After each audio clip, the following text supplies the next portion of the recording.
"Captain on deck," a young ensign called out as Captain Jeffrey Circus stepped through the hatch that led to the Combat Information Center, CIC. "As you were," the captain replied. It was Captain Circus's 10th year in command of the Terran Union starship Reliant.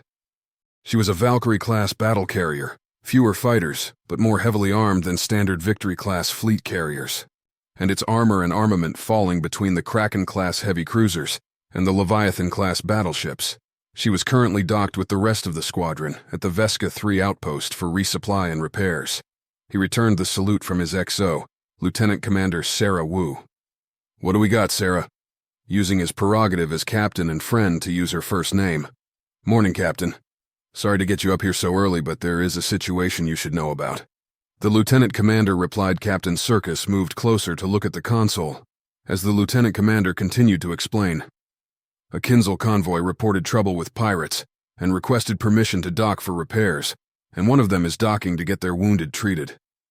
"Okay, a little far out for them, but what's the problem?" the captain asked. "Well, sir, where are their escorts? They might be chasing the pirates, but they never mentioned them. I also ordered a scan for damage in case we needed to assist," Sarah said. "And what did they show?" The captain inquired. "Nothing, sir," she replied. "No damage?" Captain Circus asked. "No, nothing, sir. Like our scans were being blocked by something or someone," the lieutenant commander finished. "And scanners are functioning correctly?" the captain asked, a feeling of concern growing in his mind. "Aye, sir. I checked with engineering and did a quick scan of the station," she replied. "You are correct, Lieutenant Commander. Something is off about this," he replied before looking at her. "Sound general quarters, if you please." The captain ordered all business now. But before the lieutenant commander could give the order, one of the CIC techs shouted, "We got inbound, bearing 310, range 10 cams." The ship shuddered under the impact of the torpedo. "Where did that come from?" the captain demanded. "From one of the Kinzel freighters, and others have launched torpedoes at the squadron," the tech replied. "Battle stations, Lieutenant Commander, and then shag ass to the bridge," he ordered in a calm voice that helped to steady the crew. "Sir, message from the station," another tech called out. "What's the message?" Captain Circus asked. "Kinzel shock troops are boarding the station and requesting any available aid," the tech replied. Captain Circus looked at his XO. "Did you catch that? Send half our security detail to assist." "Aye, sir. I'll get them started and then get to CIC," she replied. "Thank you, Sarah. See you after." He nodded. A second torpedo hit rocked the ship. As the XO left the bridge, another tech called out, "Sir, enemy ship on a collision course with the station shield emitter." "Ah, hell. Port batteries fire on that ship," the captain roared. A brief flash of light showed it was too late. Captain Circus looked at the tech for confirmation. "Station shields are down, sir," he replied. Another tech called out. "Scanners detect incoming vessels." "Remember your training. I need numbers and an incoming bearing," the captain replied calmly. "Aye, sir. Sorry, sir." The sensor tech replied. 20 ships of unknown type at a bearing of 349. "ETA?" Captain Circus asked. 6 minutes, sir," the tech replied. "Thank you," he replied before turning to the communication tech. "Send that message to the station and all ships." "Aye, sir," the tech replied. Captain Circus checked the screens one more time before announcing, "Launch all fighters. Bring all weapon systems online. Take out the rest of those damn freighters. And the moment the security detail has boarded the station, break us free." Captain Circus pressed another button on his console. "Did you copy that, XO?" he asked. "Aye, sir," she replied. "I'll be there momentarily." "Status of the fleet?" he asked, dreading the answer. "No sign of being ready to fight, sir," a lieutenant answered. "Thank you, Lieutenant Wallace. Keep an eye on them and update me on their condition," he ordered, muttering under his breath about both hands and a flashlight. "Sir, the computer has identified the incoming ships as 9 capital ships and 11 support vessels," the sensor tech called out. "Captain, I've reached the bridge, and the security detail has left the ship." The XO reported, "Very good, Lieutenant Commander. Break us loose and get moving. We're sitting ducks here," the captain ordered, before turning to his comm tech. "Get me the fleet commander." He sighed with relief as he felt the ship's engines rumble, and the ship began to move. "Sir, I have the Commodore on the line," the comms tech reported. "Commodore Teller, did you copy our sensor data?" the captain asked. "Affirmed," Commodore stated before adding, "What's your status, Jeff?" "We're moving to engage. I'm about to launch my fighters, and I sent part of my security force to aid the station. Captain Circus. You could hear the relief in his voice as the Commodore replied, I knew I could count on you. Can you buy us some time for me to get the rest of the squadron moving? The Kofax is offline for repairs, but I can launch my fighters. I'll kick the other 4 captains in the ass to get moving. It's long odds, but we'll give it hell, sir, was the captain's answer. Excellent, Captain, good hunting, the Commodore announced. And then in a more personal voice he added, Good luck, Jeff. I'll see you after. The Commodore could be heard yelling at someone before the line was closed. Captain Circus watched the last of the undocked freighters explode when the sensor tech announced the arrival of the enemy fleet. Sir, the enemy fleet is landing, the tech announced before continuing. 3 Tukshaw-class heavy cruisers, 3 Veltath-class battleships, 2 Vrutha-class carriers, 4 Chtalag-class light cruisers, and 7 mixed-class destroyers and support vessels. I thought you said there were 20, the captain asked. Yes, sir, but it's just landing now. The tech paused for a moment in surprise. It's a Kicksugser-class supercarrier. Well, the captain said. They must want this place badly to send one of those out of their territory. Fighter Ops, inform the CAG to have 2 squadrons begin suppression runs on enemy weapon emplacements. The rest engage enemy fighters, and tell him we'll be getting more fighters to assist them momentarily. The captain ordered Captain Circus touch the button that allowed him to speak directly to the bridge. Lieutenant Commander, set course for that supercarrier. We might have a chance if we can get it off the field. Aye, sir, the XO replied. Captain Circus gave a rueful smile at the excitement in her voice. Someone remind her this isn't a starfighter she's flying, he announced rhetorically. A few chuckles were heard from the crew, probably remembering that time in Saturn's rings. Fire control. I want the main batteries on that supercarrier. Secondary batteries suppressive fire on their other ships. But wait for my command to launch strikes, the captain ordered. Aye, sir, the fire control officer replied. With that order, the covers for the 4 massive particle cannons slid open, and the 4 turrets that mounted 2 large railguns, each shifted to target the enemy supercarrier.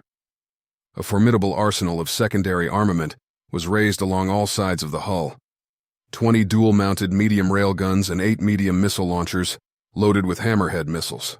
25 quad-mounted small autocannons, and 6 small missile launchers loaded with Guardian anti-missile missiles would provide defensive fire.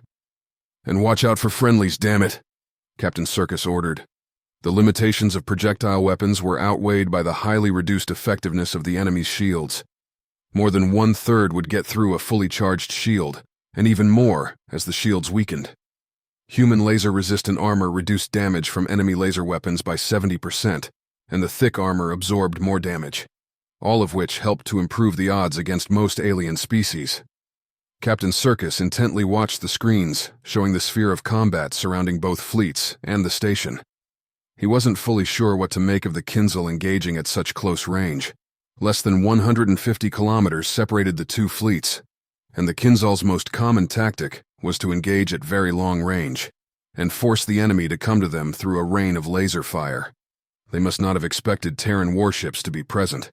The captain muttered to himself, Let's give them a lesson in close combat then. The captain touched the console again. XO, I want you to head straight for that supercarrier and take us along the ventral side. Once under, we'll rake her with everything we got, even the autocannons. Just don't crash into her. The XO just answered with a laugh. Brief flashes along the hull showed where enemy lasers made contact, while human weapons announced their hits by blowing holes in things. The latter is a lot more fun to watch. He listened to damage control with only half an ear. Mount 17 destroyed. Fire on Deck 7, Section 12. Hull breach Deck 2, Section 27. The decrease in incoming fire told him when the rest of the squadron finally joined the fight. He watched the supercarrier loom closer on the monitors.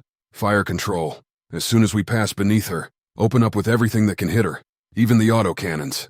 He commanded, and ready the first rack of Shrikes. Fire them at the engines once we are clear. The fire control officer gave him a questioning look. I know, but we should be moving fast enough to escape the shockwave when those Shrikes explode. He explained, XO, the moment we clear the underside, I'm launching the Shrikes, so get us the hell out of here. The XO sounded surprised, but simply answered, Aye, sir. Captain Circus watched in satisfaction as railguns, autocannons, and missiles raked her from stem to stern. Chunks of the supercarrier hull were blown off, or simply holed by the close-range fire. With the supercarrier being nearly 3x the size of the Reliant, that left a vast swath of damage to the ventral side of the enemy ship. "Fire control, arm the Shrikes, wait for my command," the captain ordered, intently watching the display of the ship's position. He raised his hand and watched the distance between the Reliant and the enemy supercarrier increase. He touched the button to contact the bridge. "XO, stand by." "Fire," he yelled, his arm dropping at the same time. "Get us the hell out of here, Sarah." The stress of the moment causes him to forget proper protocol. He watched the monitors in satisfaction as the 8 heavy missiles struck the supercarrier's massive thruster nozzles and channeled some of the blasts straight into the engines. "Direct hit," the fire control officer excitedly called out. Another tech called out, "She's losing power, sir." "Excellent work, people." He congratulated them. "XO, get us back to the fight. Fire control, full reload of all weapon systems, and when in range, carriers are the primary target.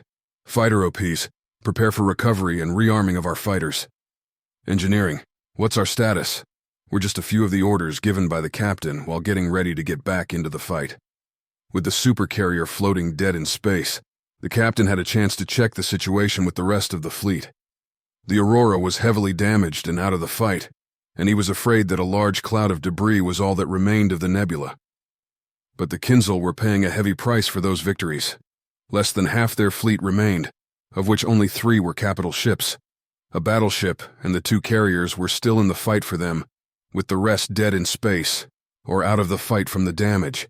As his fighters began to return to rearm and refuel before returning to the fight, he ordered the main guns to focus on the port carrier. With her shields down, she had no chance against the Reliant's railguns and missiles, one of which must have hit the fuel storage for their fighters. An expanding ball of fire and gas ripped her right in half. As if that was a signal, the Kinzel began breaking contact and retreating, only stopping to retrieve a swarm of life pods and shuttles from the supercarrier. A wave of explosions rippled across the surface of the supercarrier as they scuttled her. That would have been a hell of a prize if we captured it intact. He thought out loud. He watched the last few enemy fighters make suicide runs, but only the Aurora was hit. And then the field was empty of all but the dead and dying. S&R raced out to save as many lives, human and Kinzal, from death's clutches as they could. "Fighter OPs, bring our birds home," he ordered. "Fire control, secure all batteries but leave 2 dual mounts per side online. Damage control, coordinate with the XO on extra personnel. Comms, get me an update on the status of the Kinzel boarding parties, and if we need to send more troops." The captain set another steady stream of orders to start the process of getting the ship ready to fight again. They'll mourn their dead later. But first, the living need to be attended to. And then he intended to find out why his men and women died from a supposed ally's weapons. He feared they wouldn't be the last either. Lieutenant Ken Taylor had been dreaming about being on a beach with 2 beautiful blondes when he was jolted awake. Naturally, he was a bit surly as he started to wake up. "WTF was that?" he exclaimed. One of the other pilots that he shared a room with was on the floor, clutching a broken wrist. "Mike, how bad is it?" he asked at the same time as he dropped from his rack. "Hurts," was all he said. Lieutenant Taylor looked at the other 2 pilots he bunked with. "Let's get him up into sickbay," he said. Lieutenant Harris and Todd nodded in agreement, but then the klaxon sounded. General quarters, man your battle stations. This is not a drill," blared out of the speakers. Another jolt told them what the first had been, the impact of a capital ship-size weapon. Lieutenant Taylor took a couple of steps and opened the hatch of their room. As he peered out, he saw a pair of crewmen running down the hall. "Hey, both of you come here," he yelled. He noticed they were thinking about ignoring him until they saw he was an officer. They stopped and turned back towards Lieutenant Taylor. "We have an injured man. Get him to sickbay on the double," he ordered. While the 2 crewmen helped Lieutenant Barnes to his feet, the 3 pilots didn't even bother to get dressed before exiting the room and sprinting to the hangar. They'd just be changing into their flight suits anyway. Years of practice allowed the pilots to navigate the passageways while avoiding other crew members or dashing their brains out on the top of the hatch doors. They leapt over the last threshold and entered the pilot locker room. They slipped into their flight suits and boots, exiting into the hangar. "Luck," Lieutenant Taylor shouted to his bunkmates before sprinting to his Starhawk fighter.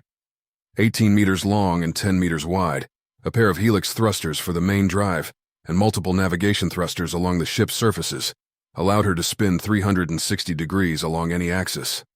2 swept wings contained the missile launchers, 4 autocannons in the nose, and 2 underside medium railguns mounted ventrally rounded out the armament. It was easy to see their design was influenced by 21 St. Century fighter jets.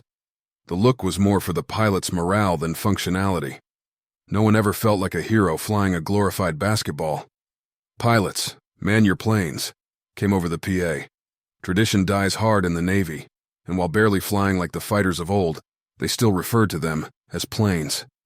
Upon reaching his plane, a pair of crewmen helped Lieutenant Taylor finish getting his flight suit ready. Make sure all the seals are closed, remove the plugs that keep the sensor ports clean when not in combat, check the contact points, and help him into the cockpit. Another pair plugged in the wires that would link him to his plane, practically making them one. He donned his helmet but left the visor open for now. As he ran a quick systems check, the crewman finished by attaching his oxygen tubing to his flight helmet.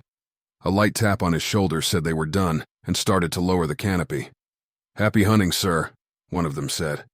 While his plane was pushed into the launch tunnel, he checked his flight suit was properly pressurized with no leaks. He waited his turn as the TSS Reliant launched all of her fighters. Acceleration pushed him back into the seat as he was flung into chaos. Human tracer rounds mixed with alien energy weapons crisscrossed the gap between the two forces. The fire was so intense that even the agile fighters were exploding from lucky or unlucky shots, depending on which end of it you were on, of the enemy capital ships. The TAC nets were alive with chatter as the pilots tried to form up on their leaders. And then one voice cut through the chatter. "What the hell? Those are Kinzel ships." Another voice asked, "Aren't they supposed to be our allies?" "Ken the chatter," the CAG's voice ordered. "Worry about that later. Echo and Black squadrons. Suppression runs on enemy weapon emplacements. The rest of you on me. Stay with your wingmen and let's go mix it up with them." The CAG calmly finished. The Reliant was one of the few ships to get all her fighters in the air, which left the human pilots outnumbered 2-1, or as one pilot called it, a target-rich environment. 80 Starhawks drove straight into the heart of the enemy's formation and scattered them like a flock of geese. Squadrons split into elements and elements into pairs as the fight broke into a swirling mass of chaos. You were either predator or prey in this dance of death. They say that in space, no one can hear you scream. But that wasn't true of the TAC nets. Orders, cries for help, cussing, and screams of the dying were all jumbled. Little flashes of light marked the destruction of fighters on both sides, and death cheered and clapped from the sidelines, calling for more. Lieutenant Taylor had lost his wingman while he was doing his best to kill and not be killed by an enemy pilot. It wasn't until his foe was an expanding cloud of debris that he noticed it. He looked for someone to hook up with, but an on-rushing pair of enemy fighters changed that plan. He took down one of them with a pair of Shrike missiles, and then he had a new dance partner. The space around the Reliant was one of barely controlled chaos. Fighters swirled, pounced, and chased each other, all the while trying not to be killed by AA fire from both sides. Capital ships hammered each other with their main and secondary batteries. Missile launchers emptied almost as quickly as they were reloaded, and wreckage and bodies marked the loss of another life. The Kinzel pilots were very good, but the Terrans were better. They were angered at the betrayal and fought with a ferocity the Kinzel couldn't match. Lieutenant Taylor had to return to the Reliant to rearm once, and was wondering if he would need to do it again. But flesh and blood can only take so much pounding before it gives, and the Kinzel were the ones that finally broke with the death of their supercarrier. The remaining fighters retreated to their surviving ships and jumped out. The few fighters left behind made suicide runs at several ships, with one hitting the Aurora. And then the TAC nets were silent, and only the calls for help on the S&R were heard. All fights, return to ship, was sent by the Reliant, and then repeated by the surviving squad and element leaders. Lieutenant Taylor waited for his turn to land with priority, given to wounded pilots and heavily damaged ships. It was always a relief to return home safely. He waited patiently as the ground crew unhooked him from his ship before exiting the cockpit. It was his first chance to see what kind of damage she'd suffered, and it wasn't pretty. Holes and scorch marks were all over his ship, but nothing major. Lieutenant Taylor turned to his crew chief. "What's the casualty count?" Chief Simmons grimaced as he replied, 22 confirmed dead, 18 MIA, and I don't have an exact count of wounded yet. At least 10 birds won't ever fly again." "Shit," the lieutenant replied. "Any casualties on the flight deck crew?" The lieutenant could hear the frustration and barely suppressed grief in his reply. 7 dead, 16 wounded. Most when a bird crashed and exploded while landing. "Fuck," the lieutenant replied in the same tone. Clapping the chief on the shoulder, "I need to report in, but we'll get together later to hoist a glass to our fallen." "Yes, sir. I'm glad you made it," Chief replied. On his way to change out of his flight suit, he noticed several planes that weren't assigned to the Reliant. Closer inspection indicated they were from the Nebula, some of the last of her crew. As he walked through the hatch, he saw Lieutenant Harris and walked over to greet him. "Harris, glad to see you made it. Where's Todd?" Harris just shook his head in response. "Damn it. Any idea who else? I lost Green early in the fight." Lieutenant Taylor continued, "Jackson, Gonzalez, Dixon, and Noburo are the only ones I know." Lieutenant Harris replied, "There were going to be a lot of empty racks on the ship after today. Many of them had been friends. All he wanted now was a shower, some food, and some rest. But there were still so many things to do before he could sleep. Not that he would sleep, but instead replay the fight in his head over and over, wondering if he did one thing differently, then maybe one less bunk would be empty. But first, a shower to loosen the stiffened muscles gained by dogfighting enemy fighters.